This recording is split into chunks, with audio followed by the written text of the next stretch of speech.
So here is a Bachmann K4 Pacific.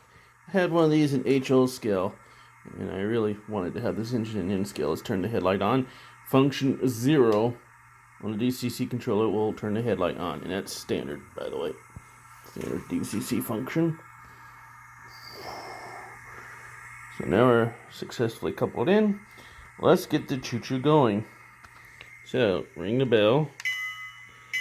2 short whistles to indicate we're going forward.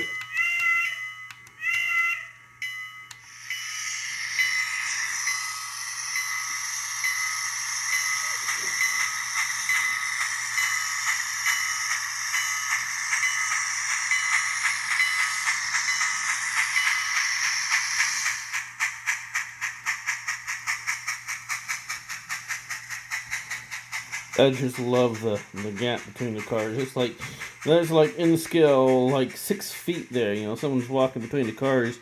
They're just going to fall on the track.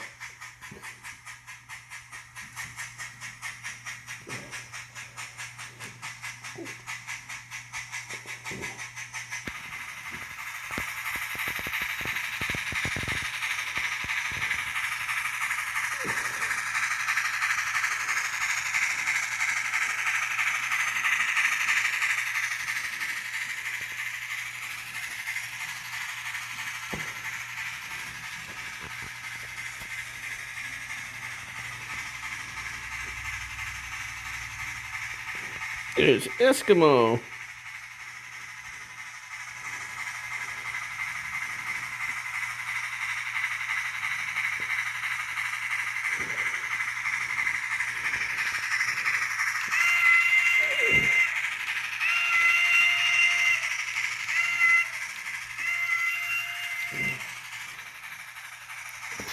Steam engines tend to cost a lot of money.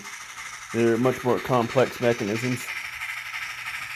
But it's a very nice engine. And it runs nicely, too. I mean, it's a beautiful engine. And it's definitely not one of Bachmann's, starter engines, which are absolute junk, by the way.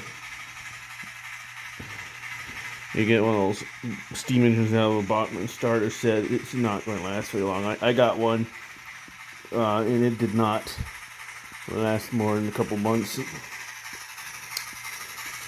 Okay, now I'm going to take this train off the track, and I'm going to kill the power so I don't accidentally short this out and risk damaging the DCC decoder. I'm going to take these cars off. Now, this controller, you can technically run DC trains on this controller.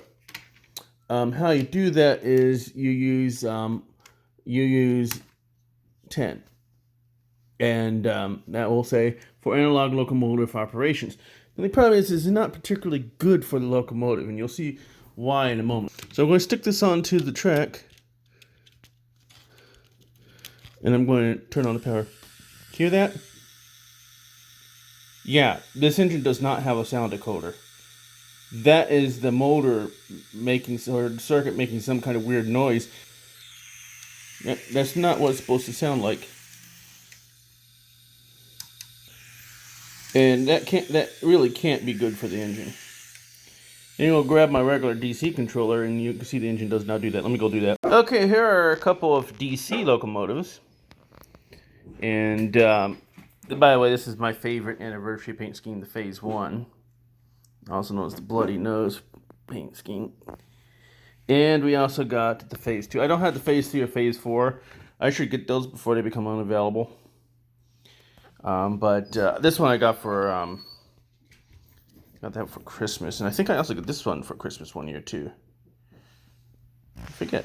Well, anyways, you can see these are just regular DC locomotives. Putting on the DC controller. I dug this out of the basement, so you can see it got really old. It used to be that color. So these analog locomotives here will only run on the analog mode. And using the DCC is not a good idea, even though you could technically do it. That sound it makes, it's got to be not good for the engine. So, it is fairly inexpensive to upgrade these locomotives to DCC. On modeltrainstuff.com, I can get these decoders for about $24. Here's what a decoder looks like for the E8s and the P42s.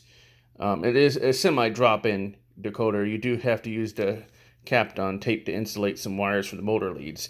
On the SD40 PS, I did not need to do that because the motor leads come out and you just install them on the new ones, and so there is no, that's literally just drop in. You know, you just remove the old leads, put them on off the old board, put them on a new board. But these, there's a little bit more process. So I got one of these for a locomotive that is arriving today, which happens to be another E8. It'll be a Union Pacific E8. And so I ordered 3 because that's all the all model train stuff.com had in inventory. So that's going to go into this E8 and these 2 P42s. And later on I'll order additional for the other 2 P42s. And I also ordered DCC decoders for these 2 Guilford engines. And I bought these discount bin at Hobbytown USA. I tried selling them on eBay and they did not sell. So I happen to like them. This is an SD26, Special Duty 26. And this is a B27, I believe. Guilford U23B. Yeah, it's U23B. So these are nice engines. So I got decoders for those also. So here we have a pair of Cato SDP40Fs. These are Amtrak's first newly purchased locomotives in the mid-1970s. AMD wisely manufactured them so that they could be easily converted to freight locomotives, simply because they weren't really sure if Amtrak was going to last more than a few months. So, anyways, it's a good thing they did that because these locomotives had 2 serious problems. One is they had a tendency to damage the host railroad's tracks because these are passenger trains that be running at high speed. These basically have trucks that are more suited for slower speed freight trains. And another problem is back in the mid-1970s, the passenger cars were still being heated by steam, so these had dual steam generators. And what would happen is the position of the water tanks for the steam generators would cause the weight to shift in the back, which will derail the locomotive at high speed. So that caused some serious problems. Amtrak only used these things for a few years. And these, by the way, are in a Phase 2 paint scheme. I really wanted to get the Phase 1 paint scheme, but I can't find anybody who has them in stock except for the starter kit, which is astronomically expensive. I think the hobby stores know that people want that locomotive, and they're charging an arm and a leg for it. So I wanted to get one of these in Phase 1, but the Phase 2 is not bad because the Phase 2 has the red, white, and blue stripe.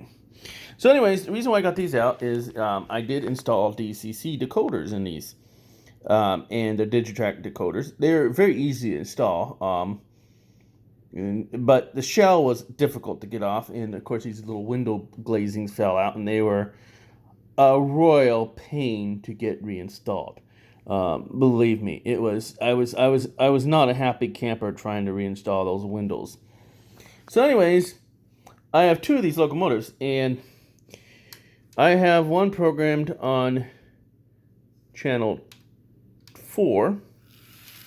The other one is on channel 3. Okay. By the way, these DCC decoders are actually plugged in backwards. So, so I had to tell the you can reprogram the DCC chip to specify the default forward direction. So you can see I can control these locomotives individually, but with DCC you can also pair them. And let's see, what number is that? Let me reverse that. So to do that, what I'm going to do is I'm going to put them both on the track at the same time. Okay, so we're going to do that. Let's couple them together. And I'm going to pair them to channel 4. So I'm going to go to channel 4. I'm going to hold down the channel 4 button and the stop button at the same time. It'll start flashing. And that should, make sure we set the 4. The locomotives are going to move. So now they're paired. So now when I tell, now as you can see the direction is reversed. See, I have it set to forward, but they're now reversing. Well, that's the default forward direction for the ship. So if I put it in reverse, it'll go forward. So we need to reprogram the default forward direction. So what I'm going to do is I'm going to hold down the forward and the stop, so it's in programming mode, and then I'm just going to change the default forward direction to reverse. Then hold down the 4, the locomotives will move to save that setting, and then I can get out of that. And now, since it's set to reverse, it's going to reverse. When I go to forward, it will go forward. So both of these locomotives are paired. Okay? Now, if I wanted to pair one, if I wanted to set one of the locomotives to go backwards, I would flip the locomotive around. So, that's how you do that. And then you'd still have to reprogram the direction. If I want to unpair it, I have to remove one of the locomotives from the track and reprogram the locomotive to whatever channel I want it to be on. By default, most of the DCC decoders are set to channel 3. So when you get a new locomotive, it will automatically be programmed to channel 3. Or you get a new DCC decoder, it will automatically be programmed to channel 3. Now this DCC controller is a very basic one, so I can't do anything like speed step ranges. Ooh.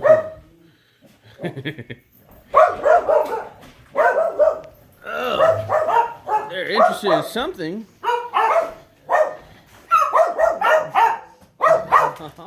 What's going on? Is there something at the front door?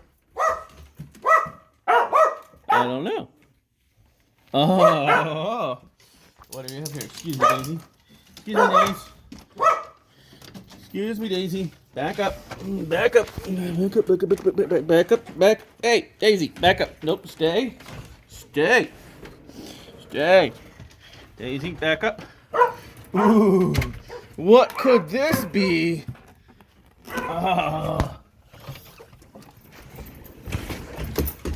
So, are you remotely curious what the dogs were all excited and barking about? Well, let me show you. The postal carrier delivered this.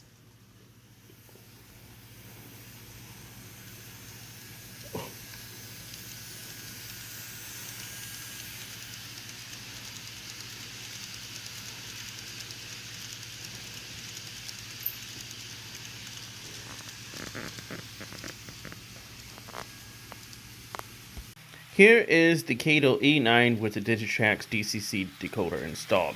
I initially had a little trouble with the motor not working, but according to Digitrax tech support, I had to solder the motor leads down to the board because the silly little plastic clip there doesn't give enough pressure, even though I held down with my finger and it did not work. So, anyways, it's by default a DCC decoder will be set to channel 3. So I'm just going to turn on the headlight, and this has a nice white LED. By default, the Kato locomotives come with this ugly yellow color, and I much prefer the more realistic white. Seeing those SDP40s S that just went by, those also had Digitrax DCC decoders in them. Anyways, now that I set forward, this engine will move forward. If I set backwards, it will move backwards. And let's complete the installation by installing the locomotive shell. It just pops on like that. By default, a DCC decoder will be set to channel 3. So let's go ahead and reprogram this. Before we do that, we need to stop this train here. And we need to remove these locomotives because normally you'd use a separate isolated programming track. But if we don't remove those locomotives, they'll all be programmed to the same channel, which, by the way, is how you pair them. So, anyways, I want to program this to channel 5. And the reason why I'm leaving 3 free is because that's the default channel. So, channel 1 is the K4, channel 2 is the GP9, the chassis system GP9. Channel 4 is those 2 locomotives. And so if we do channel 5, we can program this locomotive. So let's do that by going back to the channel that this locomotive is on. And we will run the locomotive just to activate the DCC decoder in it. And then what we're going to do is we're going to hold down the 3 and the power kill button. The light will blink, indicating that it's in programming mode. And then I'm going to select the channel 5. The locomotive is going to move a little bit and like little flashes to indicate that, hey, I got the command. And now I'm just going to hold down the button. And now the locomotive is programmed in channel 5. So if I go to channel 3, it's not going to do anything. But now if I go to channel 5, it responds to channel 5. Let's go ahead and back up onto some coaches here.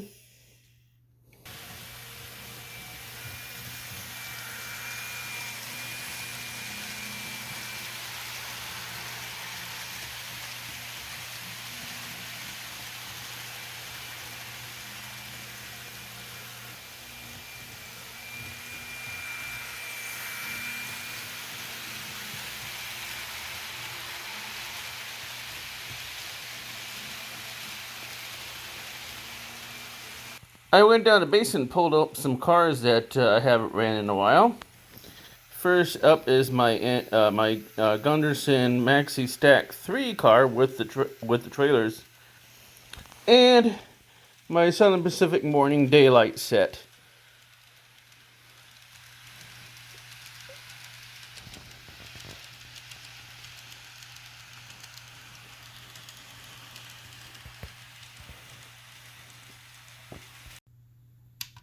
Another train that I brought out of the basement is my Amtrak Superliners. Now this is not prototypical using an SDP40F to pull these cars, but oh well. My P42s are not DCC yet, so.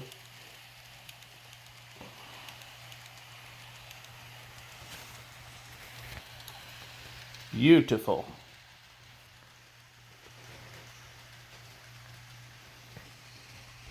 Hey, Daisy. Hey, Daisy, do you like this E8? Oh, you do? What about you, Eskimo? Do you like E8s? No? I think they need to go potty and dad. But I'm playing with trains right now. Which is more important, potty or trains?